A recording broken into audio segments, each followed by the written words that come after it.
Assalamualaikum warahmatullahi wabarakatuh. Sahabat Syedara, jumpa lagi bersama dalam Berita Aceh. Bersama saya, Cika Mutiara. Sejumlah berita menarik telah kami siapkan untuk Anda. Berikut 3 berita utama kami.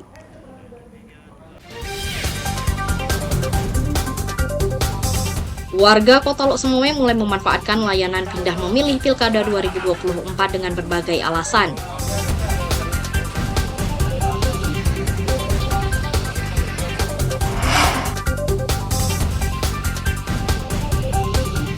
Museum Samudra Pasai Aceh Utara menjadi wisata edukasi dan penelitian Kerajaan Islam Nusantara.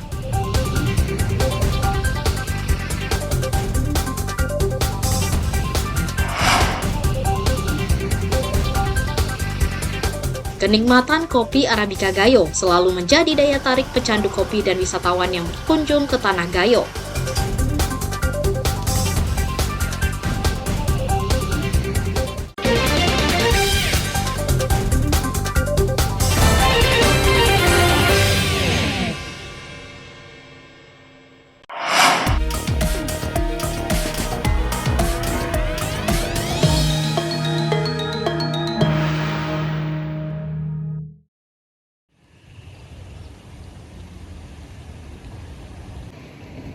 Warga Kota Lok Sumawe mulai memanfaatkan layanan pindah memilih Pilkada 2024.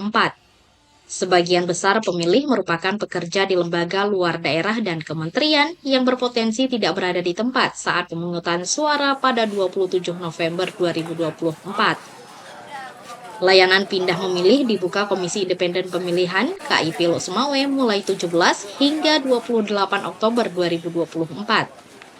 Warga yang mendapatkan layanan pindah memilih sudah memiliki KTP Lok Sumawe. Layanan pindah memilih bisa diperoleh pada Sekretariat Panitia Pemungutan Suara, PPS, PPK, hingga kantor KIP Lok Sumawe. Warga yang dilayani pindah memilih diantaranya karena harus menjalankan tugas di tempat lain di luar domisilinya, menjalani rawat inap di fasilitas kesehatan dan keluarga yang mendampingi. Selain itu, para pelajar dan mahasiswa yang menempuh pendidikan hingga pindah domisili. Khusus untuk pilkada ini, tentu saja mereka yang bisa mengurus untuk pindah memilih ke Kota Lok Sumawe adalah warga Aceh, ya, yang memiliki KTP Aceh dari 23 kabupaten kota se-Aceh. Nah, mereka sudah kita layani sejak tanggal 17 Oktober lalu sampai dengan tanggal 28 nanti. Ada 9 alasan yang mereka bisa meminta untuk dipindahkan memilihnya, baik ke Kota Lok Sumawe atau keluar Kota Lok Sumawe. Namun hingga saat ini KIP Lok Sumawe belum mengakumulasi jumlah warga yang memanfaatkan layanan pindah memilih. Sementara itu jumlah warga yang masuk daftar pemilih tetap DPT pada Pilkada 2024 di Lok Sumawe sebanyak 135.319 orang. Dari jumlah tersebut, 65.602 diantaranya yakni pemilih laki-laki dan 69.717 pemilih perempuan. Tim Liputan melaporkan dari Lok Sumawe.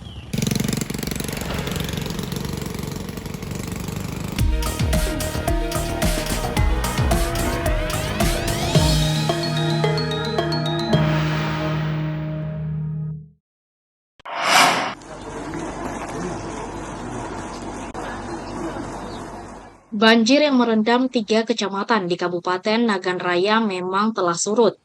Namun, pemerintah masih menyalurkan bantuan bagi warga yang terdampak banjir.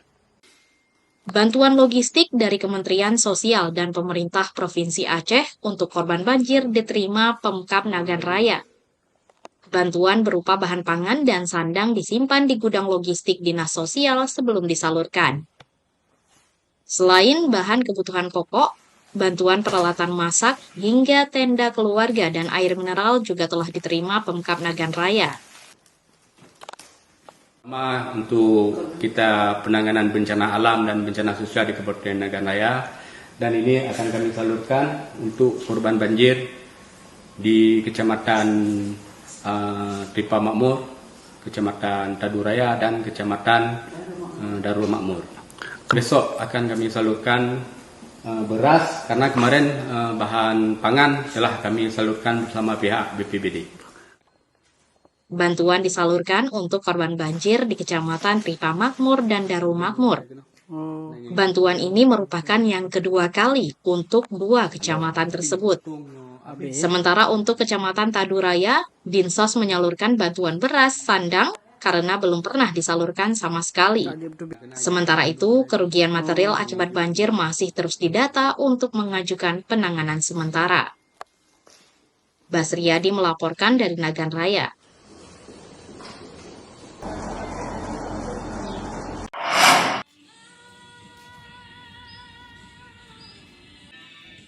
Museum Islam Samudra Pasai, Aceh Utara mulai ramai didatangi para wisatawan. Museum yang terletak di Desa Beringin, Kecamatan Samudra ini selalu dipadati pelajar yang ingin mempelajari sejarah penyebaran agama Islam di Nusantara. Museum Islam Samudra Pasai menjadi lokasi wisata edukasi sejarah terutama bagi pelajar. Sesuai namanya, museum ini menyimpan berbagai koleksi peninggalan Kerajaan Islam Samudra Pasai yang merupakan kerajaan Islam pertama di Indonesia. Museum yang diresmikan pada tahun 2019 ini memiliki sekitar 6.000 artefak yang dipamerkan. Benda-benda bersejarah itu terbagi dalam beberapa jenis seperti batu nisan, keramik, mata uang kuno, perhiasan, hingga kitab. Museum Kerajaan Islam ini juga menyimpan berbagai dokumen tentang adat istiadat Aceh yang dijalani masyarakat pada masa lampau hingga saat ini. Jadi museum kita ini salah satunya adalah fungsi edukasi. Edukasi siapapun yang datang dari PAUD, TK, SD, SMP, SMA sampai mahasiswa peneliti silakan datang untuk meneliti tentang kerajaan kita Samudra Pasai. Jadi ada fungsi edukasi di sini, edukatif. Dari mana aja biasa pelajar yang datang? Yang kalau untuk penelitian itu banyak dari Malaysia. Karena orang Malaysia menganggap ini adalah indatu mereka. Islam tua pertama di negara Asia Tenggara adalah Aceh. Para murid SD Negeri 3 Samudra juga memanfaatkan Museum Islam Samudra Pasai sebagai sarana edukasi sejarah. Tur ke Museum Islam Samudra Pasai merupakan bagian dari pembelajaran yang bertujuan memperkenalkan sejarah Kerajaan Islam Samudra Pasai. Mereka juga bisa melihat langsung berbagai artefak peninggalan kerajaan tersebut. Tujuannya supaya siswa kita mengetahui sejarah, kemudian mengetahui kerajaan pertama yang ada di Samudra Pasai, juga peninggalan-peninggalan bersejarah, kemudian juga ada makam-makam raja-raja yang terdahulu. Sehingga siswa ini dapat mengerti dan dapat mengetahui sejarah kerajaan Islam Samudra Pasai.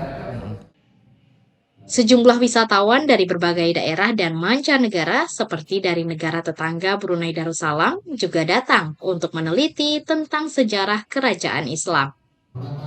Wisatawan yang masuk Museum Islam Samudra Pasai tidak perlu membayar. Namun, untuk kelompok pelajar yang ingin melakukan studi tur harus berkoordinasi dengan pengelola museum untuk menentukan jadwal kunjungan. Tim Liputan melaporkan dari Aceh Utara.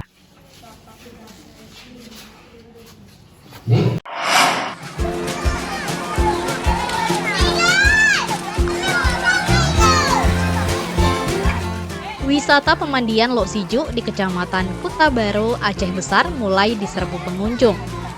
Pemandian ini selalu ramai saat akhir pekan, terutama ketika libur sekolah atau kuliah. Wisata kolam pemandian Lok Sijuk terletak di Gampung Lambaro Bile, jaraknya sekitar 10 km dari pusat kota Banda Aceh, ibu kota provinsi Aceh. Bagi Anda yang belum menentukan lokasi berlibur untuk si buah hati, tidak ada salahnya pemandian Lok Sijuk layak dikunjungi.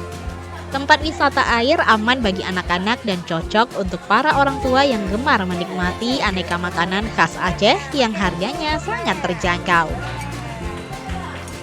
Pengunjung datang dari sejumlah kabupaten kota di Aceh. Pelancong umumnya para orang tua yang membawa keluarga untuk berlibur akhir pekan. Dekat, dah besar. anak-anak suka juga di sini daripada di Ulele di laut. Di laut kan mungkin kurang bersih juga, ada pasir-pasir panas juga. Di sini panas juga sih, cuman nggak tahu anak-anak suka aja di kolam renang. Makanannya enak-enak juga, habis itu masih lumayan terjangkau. Para orang tua bisa bersantai di gazebo sambil mengawasi anak-anak mereka. Sambil menunggu, berbagai jenis ikan menunggu diberi pakan.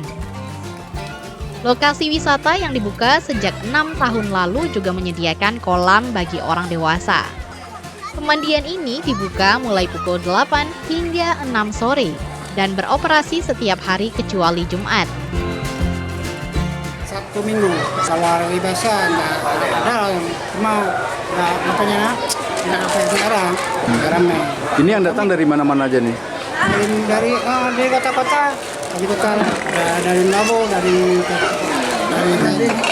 selatan.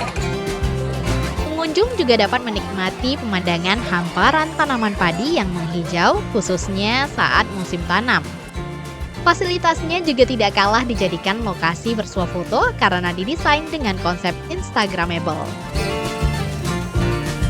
Tim Liputan melaporkan dari Aceh Besar.